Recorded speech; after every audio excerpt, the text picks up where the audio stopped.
Good night tonight. Really excited about the two guys that we were able to acquire tonight. Obviously, Anthony's a huge man. He's really versatile, like as you guys know, we really like. I think he's got probably the ability to play all four positions. He's never really done any center, but he can probably play both tackles and both guard spots. He's a mauler in the run game. He's very athletic. He really checked a lot of boxes for us all the way through. Had a great Senior Bowl, and just he was one of those guys that. You just never know if you're going to be able to acquire, but he's just got so much power in his body. He just really fit what we're going to do. And then coming back with Savion, it was just didn't think I'd be up here talking about taking two receivers, but when he was up there, he was just another one of our staff favorites across the board, and just so versatile, so many different things. I think he's one of those guys that Matt and his offensive staff, just the creativity they can use this guy in so many different ways that it was just we were really excited to get him. So.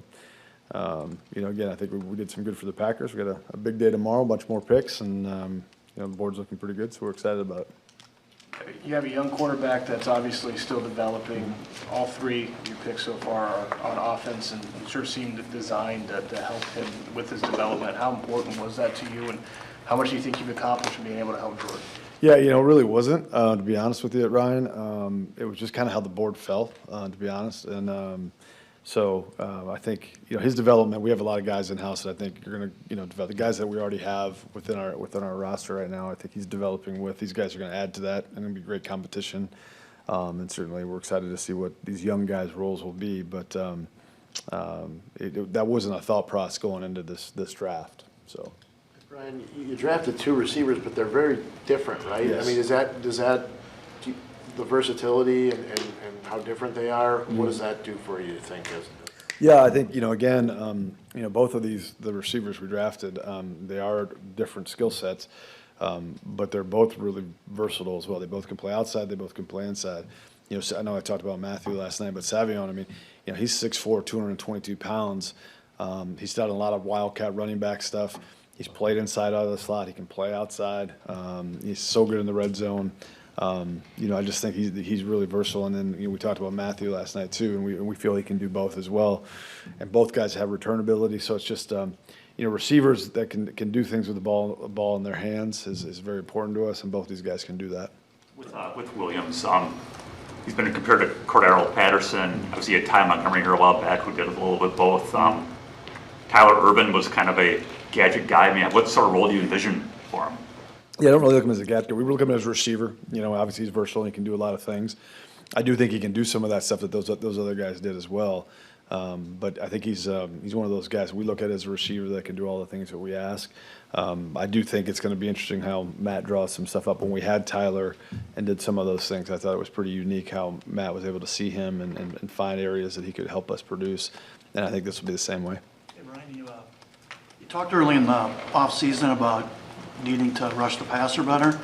One of the ways you could have done that was using a top 100 pick at one, either inside or outside.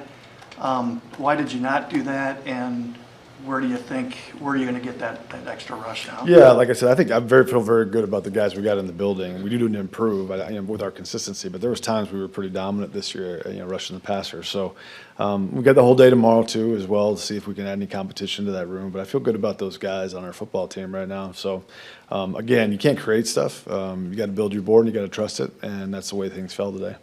Brian, what do you think is Belton's best position? That'll be interesting. I think, with his size and length, you certainly want to see if he can do tackle, and he has all the athletic ability to do that. I think he's one of those guys that can fit in where he's needed. It'll be interesting how we got, with Jordan coming back, and we're so excited about what he can do, and now adding Anthony. We're just I think, really excited about the growth of that entire group, and it really will probably be as we get through this off season and into training camp. Really where Matt and his staff think it's going to be best for him to train right away. So I think once they get to know him a little bit better through that process, it'll probably shake out that way. But I think he could play all four spots with the exception of center. Not that he couldn't play center, but I don't think we really we envision him as that. Brian, I know he has that moniker of Escalade. Just what do you think about how he kind of blends the athleticism with his size and just what he brings to the table? Yeah, I think again, obviously he's got great size and he can move people in the run game. I think when down at the Senior Bowl was my first real exposure to him, and just seeing him and his ability to pass block, do all the things that I think that, Matt asked our offensive line guys to do within our scheme. A lot of the movement stuff for a man his size is, I think, what drew us to him. What makes you think he can play guard? What makes you think Felton can play guard? Yeah, first of all, he's got exceptional quickness. He bends very well, and then obviously just his power. Like he can handle those guys inside. He can move them off the ball. He can get across the shade and snatch those guys. And so, yeah, I mean, like I said, I think, we had a lot of, conversations about where we think his best position, like Matt asked, and it's just like, whenever you have a guy with that athleticism and that length, you want to start him at tackle, right? And then move him inside. We've done that a lot here, where we've taken guys that played tackle in college and moved them inside. But I think he can play both. I mean, he just, because of his size and power and strength and anchor in the pass game, that's why we think he can play inside. I'm sorry, someone go ahead. Oh, I was just going to say, he has the length to go with that as well. I think he was like 34 and 5/8, something like that. I mean, I think we had him with about 6 measurements between 33 and 7/8 and 34 and 7/8, something like that. So he's 34 guy. So With Walker and Morgan already on the left side, are there even enough snaps to play him over there, or do you have to start him, like when camp starts, you have to put him somewhere else? yeah, again, I think that's going to be determined once we get him in the building. I mean, obviously, I think our coaches need to get with him, but yeah, I mean, I think if you were trying to have all 3 of those guys play left tackle, that might be tough, So, but I think once we get them inside, whether they cross-train him at multiple positions or whether they just stick him in one spot, let him go, we'll see, But like I said, the versatility is something we're interested in. Is Morgan still definitely going to compete at left tackle, or is that? Yeah, that's what I envision. I don't see that changing. Brian, how much of kind of your future planning about the receiver position plays into taking multiple guys? Maybe you can keep all 4 of those guys on second contracts, but they're all going to be coming up on free agency soon. Right. Does that come into account when you're thinking about approaching that? You're aware of it, but I don't think when we go into the draft, we try to put too much emphasis on that. We're really trying to build the board with the right values and letting it come to us and follow the board. I think if you get into there and try to make decisions in the draft based on too much on that stuff, you can get yourself in trouble and take the wrong guy. So we try to get the values right vertically and horizontally, and then as the draft goes, there's just a lot of uncontrollables in draft. You try to follow the board the best you can, and that's what we did tonight, and it just that's how it shook out. Hey Brian, when you started studying Williams, what was the first thing that struck you about him? His ability with the ball in his hands. He's obviously his size as well. I mean, he's a huge man. But his determination, his ability, his elusiveness, his power, ability to break tackles, I just thought that those were the first things that stuck out to you. Because they moved him all around in different ways, I thought there was a little bit of a rawness to his game as far as the polish as a route runner and things like that. But his ability to create separation and get behind guys vertically, catch the football, all those things I think were he just really seemed to fit what we're trying to do. Brian, Savion comes from a TCU program that's throwing the ball anywhere from 35 to 50 times a game. Yeah. And their other receiver went in the second round tonight. So, that kind of an air raid program, does that give you a lot of tape on the crispness of the routes and all those other kinds of things? Yeah, we had a significant amount of tape on Savion. I think, again, I'm sure you guys have probably looked at it as they went through the season, they were just trying to find a way to get the ball in his hands, And they did a ton of Wildcat stuff to get him. Touchdown. Yeah, we sure did. And then jet sweeps and different kind of things. And he was obviously one of their main playmakers for them this past year. So another kid that we brought up here and had a 30 visit with, spent some time with, and I think we all really felt that he was going to be a good fit here. Again, a guy who's gone through some adversity in his life and come through the other side of it, which that's always one of the things that we look for. And so we're excited to add him to the group. Brian, based on the way your board looks tonight, do you anticipate moving and collecting more picks, or where do you think you'll end up pick-wise after? We'll see. I certainly would like to. I think that we'll see how it falls tomorrow. But I certainly would like to. I would have liked to have done it before now. That just didn't kind of transpire. I think really the only opportunities probably would have been in the first round, and we didn't want to do that. Real opportunities anyway. And so we'll see. I mean, there's usually over the past few years there's been a lot of movement on the third day, and so we'll see how it goes. The size of Belton, the size of Aaron Banks that you've added to that offensive line, how much does that have to do with Josh Jacobs as your running back? You have this power running system that you really need to, that's the identity of your offense, and being able to equip yourself with that kind of size. Right. No, that's a great question. We've always liked size like that, right? You know, going back to the days of, you know, TJ and Josh and those guys, you know, to be able to move people off the spot.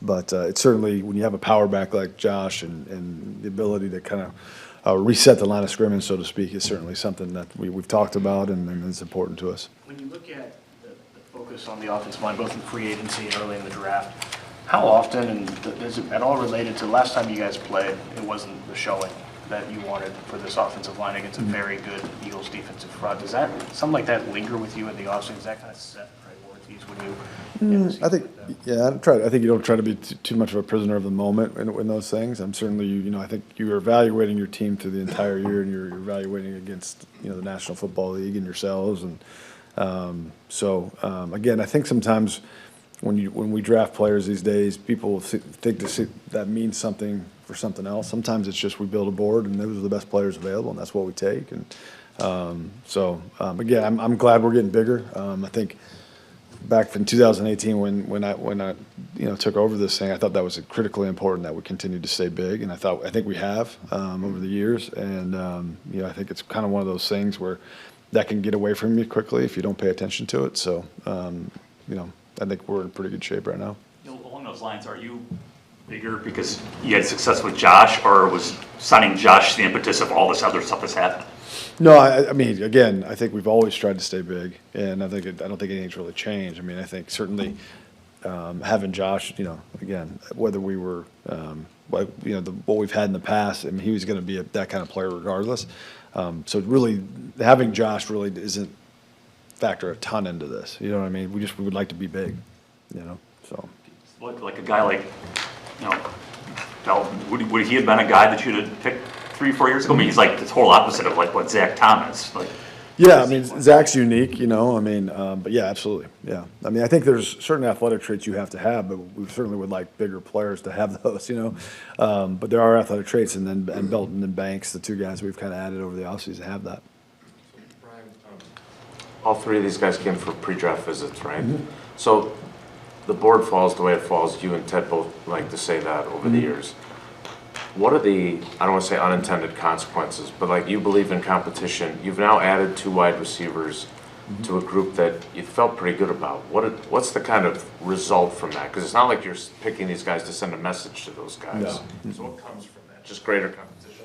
Yeah, I think, you know, again, it's, yeah, I mean, I think it's going to be, I think, again, we got a really good room, and it's going to be really competitive to get on the field and get snaps and get targets and all those things, but that's the way you want it, right? You know, I mean, we need, you know, I mean, to win in this league, you have to have playmakers, and right now, across the board, at really all the skill positions, I feel pretty good about our playmakers, and we've got some young guys that are, again, going to have to develop in our offense and learn it, get comfortable with it before that can show.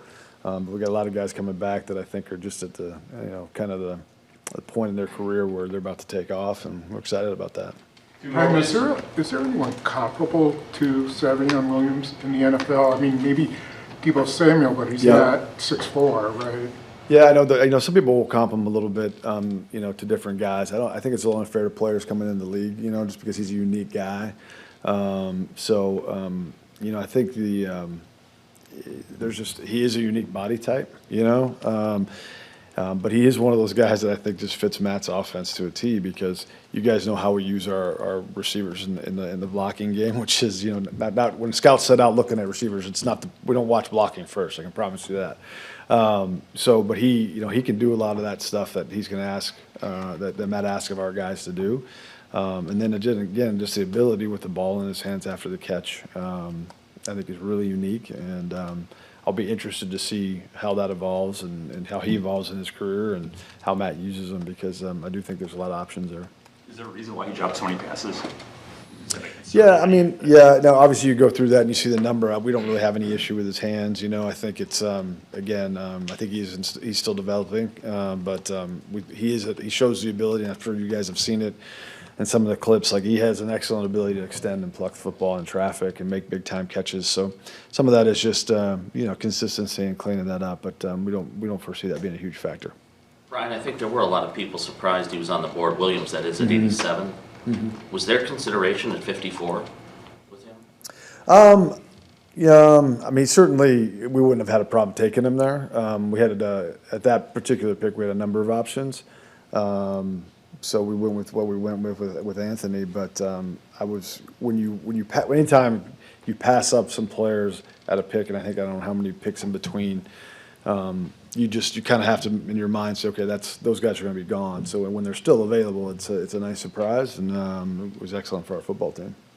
Has the defensive line class been pretty picked, or do you think there's still some people left? No, the way I look at it right now, I think that there's some guys down there. Again, we're pretty far away from there's a number of picks before we pick, but it did get picked over pretty good. But there's some guys down there that we like, and we'll see how it falls tomorrow.